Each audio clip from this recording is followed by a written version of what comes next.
Okay, everyone, we're going to go ahead and review an annotation strategy called catch.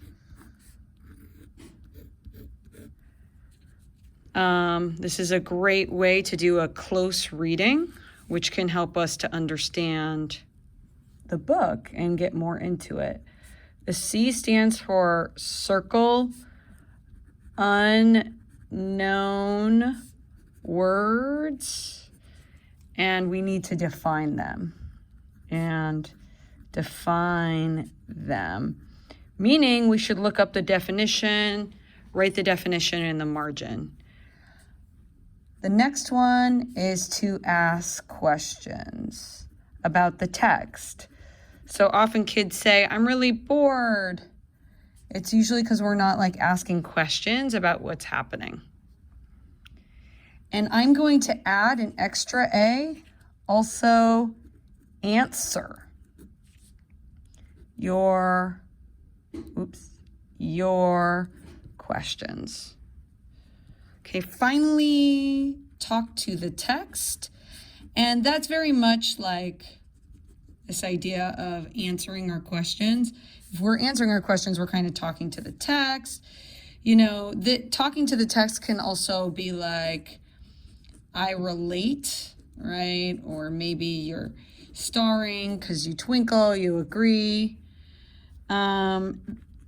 Capture the main idea. And that is what we are doing with Post-its in the novel.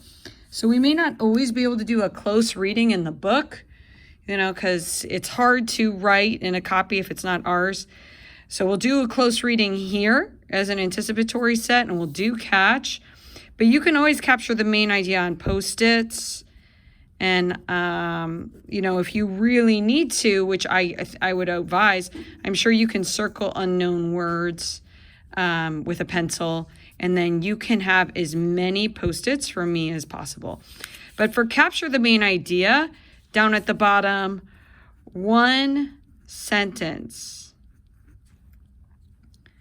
per page. So we're reading Asher Lev in this close reading. And when you're reading your novel at home, I want you to use a Post-it to do one sentence per page. And the next one is highlight important evidence, right? So as we're capturing the main idea, we're going to figure out, okay, what's going on? Like, what is the evidence that's kind of like backing up this main idea? So we're kind of like sifting out what is happening. So once again, this is catch. You can pause the video and we can just make sure everyone has an understanding of what this annotation method is. So circle, ask questions, talk to the text, capture the main idea, and highlight evidence. Now, why is this so important? Well, first of all, we're giving up reading. And as a culture, like, it just feels like it's harder and harder to get us to read. If you do this, you're taking ownership of your reading, right? So you're basically like taking control of your learning. Rather than letting your phone use you, you're like, you know what? I'm going to improve my reading level and my ability to think. And reading and writing is thinking. So it should happen in all classes.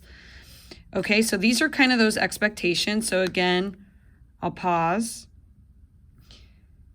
Okay, in this packet for week 6, again, you should have the novel at home. So let me know. Send me an email if you don't. And you can keep it in your bag. We're going to go ahead. We're going to do 2 close readings. I'll pause the video in between the close readings, but this is the day 1. This starts on page 6 of the novel. For this close reading, I have 2 color highlighters. If I can really relate to it, I'm going to use green. And if I think it's important evidence, I'm going to use yellow. Okay? So again, relate for me is going to be green. You could pick another color. And evidence is yellow. And I'm going to do my best to do catch. I don't have a dictionary by me, and I'm filming on my phone, so I can't look stuff up. So I'm going to have to make inferences, take guesses. All right, here we go. Okay, so who's the I? His name is Asher. He is the main character. His name means happiness in Hebrew, right? So he's trying to pursue, his name means happiness. So it's kind of interesting. How does he become happy? I remember drawing my mother. Born and raised in Crown Heights. So he draws his mother. Okay, that has to be important. And personally, I can relate to this because I draw people that I care about. If you've ever drawn someone you like, you should highlight that too. Born and raised in Crown Heights, her family high in the ranks of the Ladover aristocracy. Okay, so I think this means that they are wealthy. Rich. So who's rich? The mom. She had gone through the Ladover school system for girls and had married my father 1 week after her graduation from high school. Whoa. So she got married young. Married my father. Woo! She was 19 when I was born. Wow, so what's the inference I can get from this? Asher's mom is a young mom. And seemed more like a sister than a mother. Whoa! So like his mom's like kind of like young. I don't know if she's immature. Let's see why. So I got to make sure I'm doing catch. So ask questions. Why? So why is she more like a sister? I remember first doing a drawing of my mother's face, longest straight nose, clear brown eyes, high boned cheeks. She was small and slight. Her arms were thin and smooth skinned. Okay. So I'm not going to fully highlight all of this, but I'm just getting a sense of what the mom looks like. Her fingers were long and thin and delicately boned. She's kind of like small. Her face was smooth and smelled of soap. Oh my gosh. I can relate. This makes me think of my mom. Maybe I'm just going to put some stars because I know when I do green, it means I can relate. I loved her face next to mine. So if you have fun memories of being with people, like when you were younger, people who took care of you, you can relate. When she listened to me recite the Kriya Shema, whoa. So this is a prayer. And Asher Lev is Jewish. And that's one of the many reasons that we're reading this novel. But he's an artist too, right? And this is art class. And we're going to study more about what happened to the Jews during World War II, which is like this is happening right before then, during our Facing History unit. Before I close my eyes to go to sleep.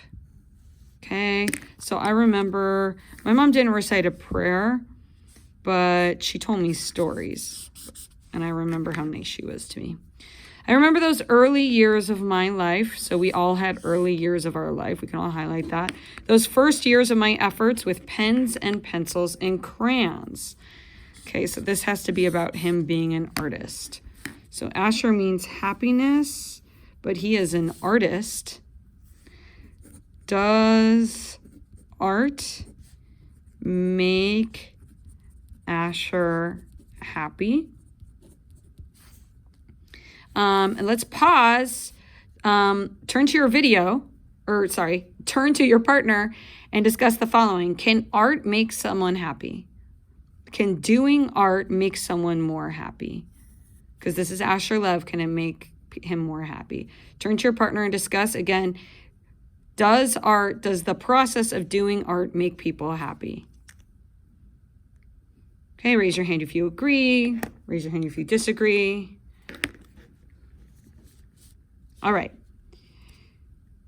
They were very happy years. Okay, so childhood was happy for me to a certain point, and then I kind of like, it got kind of sad because something happened, but I can remember when it was happy, so I'm going to highlight that.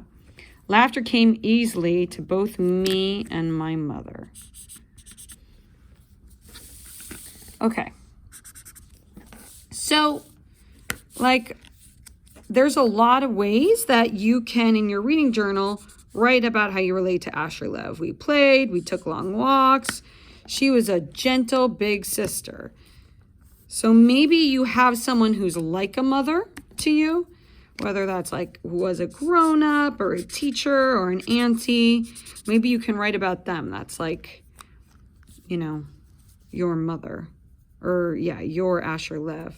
So my question is, who was there for you? And it could be a sibling when you were younger.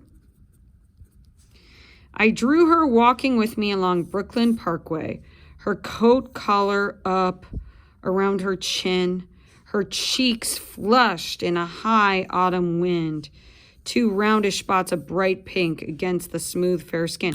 So he's describing her in a very, like, beautiful way. And I'm remembering, like, why this book kind of always draws me in is I remember seeing my mom and seeing, like, her youth and being kind of, like, so amazed at her beauty and the fact that she was young. And in the winter, I drew her tossing snowballs at the trees that lined the wide parkway. Okay, so, like, right here, you know, I'm going beyond catch, right? But I really want to say that I think this is a metaphor for innocence. Like just this idea of like tossing snow, or you could think about playing in the sand or running and skipping, right? Like they had time to do things like this. And like those are the good memories. Her arm motions like those of a little girl. So she's like a little girl. Often we ran through the drifts together. So a drift has to do with snow. It's like a snowbank. So they're running through the snow, kicking up the snow with our galoshes. Galoshes are boots. And I drew that too. So I feel like he is keeping record of his happiness with his art. And that's something you can do in your visual journal. You could take notes. You can like write about the things that make you happy. And, you know, in the things that make you sad, right? But it's important that we have that self-awareness. Oh, how pretty, she said to me once, looking at a drawing of herself jumping over the snowbank. I like this one, Asher. You make the snow very pretty. And so high. What a jump. Did I jump like that? I was almost flying. Right? So again, this idea of innocence. In the spring, we sometimes went rowing in Prospect Park, not far from where we lived. She was an awkward rower, and she would laugh nervously.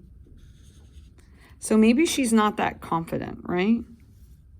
Right? So is she confident? Whenever she fell backwards off her seat from a skimming pull at the oars. But we went anyway, and often I took my crayons and pad with me. Wow, he is like such an artist. I'm going to highlight that a couple of times. Like he's bringing his sketch stuff with him wherever he goes. I can relate to this because I always was dragging around crayon and paper. I obviously would love you guys to bring your drawing materials with you and draw things. Drew her as she rowed, drew too the look of the water beneath the sky. Okay, so water kind of is a metaphor for change. So I kind of feel like a change is coming. The surface movement stirred up by her erratic oars. Okay, we can pause and look up the word erratic, but I feel like it means like no There's like no pattern or order. So I don't know. I kind of sense that something bad is about to happen. Asher, it isn't nice to draw your mama like this. What? So I am just like, wait, what? How does he draw her? How? But it was the time you fell off the boat, Mama. See, that's funny. But what's happening here, and we're kind of like getting to that part where we need to capture the main idea.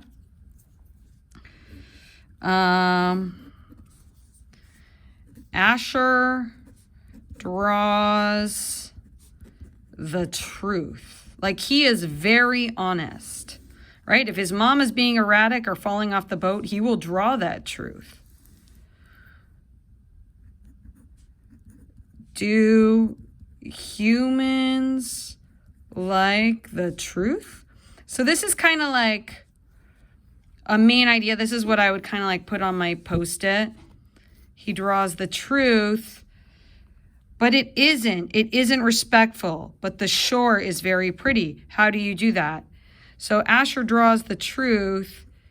Asher's mom does not like seeing the truth. Like, and you know, when you're doing main ideas, it's fine if it's not like in complete sentences and you're doing a little thinking map on your post-it.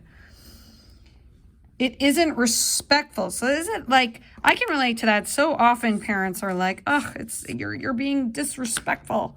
You know, you're being disrespectful to your elders because, you know, because like parents, I don't know. I don't mean to make a generalization, but parents don't like the truth. I feel.